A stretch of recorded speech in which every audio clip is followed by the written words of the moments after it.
할렐루야. 사랑하는 대강의 가족 여러분, 오늘 하루도 하나님의 말씀과 동행하는 삶이 되길 소망합니다. 오늘 함께 나눌 하나님의 말씀은 데살로니가전서 4장 16절에서 18절 말씀입니다. 주께서 호령과 천사장의 소리와 하나님의 나팔 소리로 친히 하늘로부터 강림하시리니 그리스도 안에서 죽은 자들이 먼저 일어나고 그 후에 우리 살아남은 자들도 그들과 함께 구름 속으로 끌어올려 공중에서 주를 영접하게 하시리니 그리하여 우리가 항상 주와 함께 있으리라. 그러므로 이러한 말로 서로 위로하라. 아멘. 한때 한국 교회가 아주 시끄러웠던 사건이 있었습니다. 바로 휴거 사건이었습니다. 1992년 10월에 예수님이 오신다는 사건이었습니다. 그래서 재림을 준비해야 한다고 가르쳤고 그들 무리들은 자기들끼리 모여서 흰옷을 입고 예수 재림을 준비하면서 휴거춤을 추면서 그날을 준비해 왔습니다. 이로 인해 많은 가정이 어려움을 겪었고 또 가정들이 깨졌습니다. 너무나도 놀라운 사건이었습니다.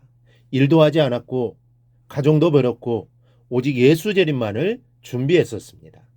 그러나 그 날짜와 시간이 되었어도 아무런 징조가 나타나지 않았습니다. 그 시간이 지났어도 하늘의 변화는 조금도 일어나지 않았습니다. 이 종말에 대한 그릇된 인식이 불러온 이 비극의 사건이었습니다. 그러나 분명히 알아야 할 것이 있습니다. 이 잘못된 종말론자들로 인해 세상이 혼란스러운 것이 사실이지만 마지막 그날은 분명히 올 것입니다. 우리 주님께서 분명히 다시 오신다고 친히 말씀하셨기 때문입니다. 그리고 오늘 본문을 통해 그날에 벌어질 놀라운 현상들이 나타날 것을 알려주십니다.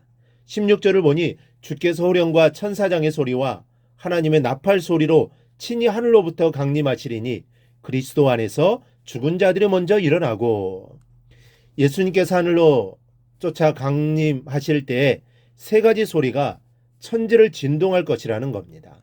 먼저는 큰 소리로 호령하시는 주님의 음성이 있습니다. 주께서 호령과, 이 소리는 주님이 외치시는 소리입니다. 이 긴급하게 명령하는 것처럼 아주 급하고 강한 소리로 말씀합니다. 그 내용은 잘 모르지만 아마 재림을 준비하라는 마지막 메시지일 줄로 압니다. 무덤에서 먼저 죽은 자들도 들을 수 있는 소리입니다. 이 땅에 살면서 아직 죽음을 경험하지 못한 자들도 들을 수 있는 소리입니다. 누구든지 들을 수 있는 소리입니다.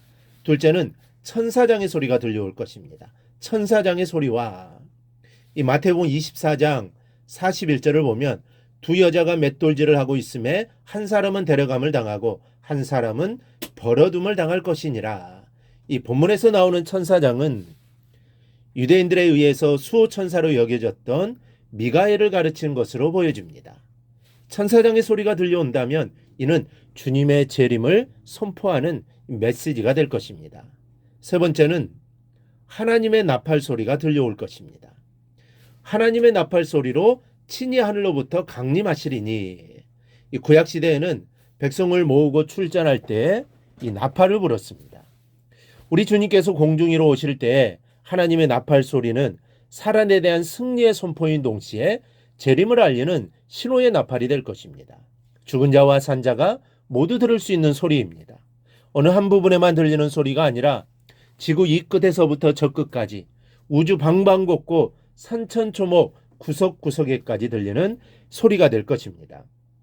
17절에 구에 우리 살아남은 자들도 그들과 함께 구름 속으로 끌어올려 공중에서 주를 영접하게 하시리니 그리하여 우리가 항상 주와 함께 있으리라.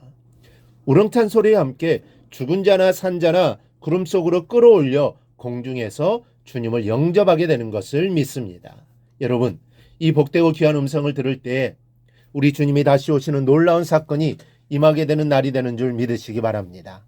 이 소리와 함께 주님의 영광의 나라에 함께 들려 올라가는 저와 여러분이 꼭 될 수 있기를 바랍니다. 그러기 위해서 우리가 이 땅에서 살아갈 때 정말 주님의 재림을 기대하며 우리의 삶 속에서 늘 최선의 삶을 우리는 살아가야 할 것입니다. 주님의 재림이 언제인지는 알 수 없지만 그 재림을 기다려야 되는데, 그렇다고 우리의 삶을 소홀히 하고 내 일터의 자리에서 소홀히 하는 삶을 살아서는 절대로 안 됩니다. 이것은 주님의 재림을 기다리는 자의 모습이 절대로 아닙니다. 우리는 주님이 이 땅에 오시는 바로 그날까지, 그 순간까지 하나님이 나에게 맡겨주신 삶의 터전, 하나님이 나에게 맡겨주신 직분 잘 감당함으로 나가야 합니다. 그것이 바로 주님의 재림을 기다리는 우리의 모습임을 알고, 정말 우리가 주님의 재림을 기다리지만 삶의 터전에서 최선을 다하는 삶을 꼭 살아갈 수 있기를 주님의 이름으로 축원합니다. 오늘 묵상한 말씀을 굳게 잡고 삶으로 실천하며 살아내는 대강의 모든 성도들이 되기를 축복합니다.